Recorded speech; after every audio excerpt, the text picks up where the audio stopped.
Sir paper class එක පටන් ගද්දි ලකුණු ගොඩක් අඩු මට්ටමේ හිටපු ළමයිනොත් O level වලට එකක් කරන් තියෙනවා. ඔව් පුතේ. පේපර් ක්ලාස් එක තමයි අපේ රිසල්ට් හදන කී පොයින්ට් එක. දැන් අපි තමයි මම දන්න විදිහට කළුතර දිස්ත්‍රික්කයේ අඛණ්ඩව අවුරුදු 8ක් විතර AC ඉක්මවපු රිසර්ච් ෂීට් එකක් print කරපු එකම ක්ලාස් එක විද්‍යාව. ඒතර අපි පන්ති ප්‍රතිඵල ඔච්චර හොඳ වෙන්න ප්‍රධාන වශයෙන් බලපානවා මේ 11 වසර දරුවන්ට ගන්න පේපර් ක්ලාස් එක.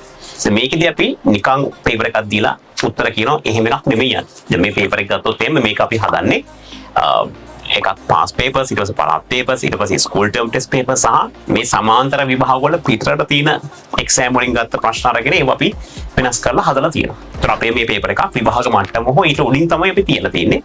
මේක ලියන්න පුළුවන් නම් O level ලියන්න පුළුවන්. ඉතින් අපේ පන්ති වල ලකුණු 20 ගණන් 11 වසරේ මුල් වාරේ ඇවිල්ලා ඊගත් දරු ඕන තරම් ඉන්නවා. ඔය රිසර්ච් ෂීට් වල එයාගේ නම් තියෙනවා. ඉතින් අපි පේපර් ක්ලාස් එකෙන් තමයි ඒක ඇත්තටම කරන්නේ.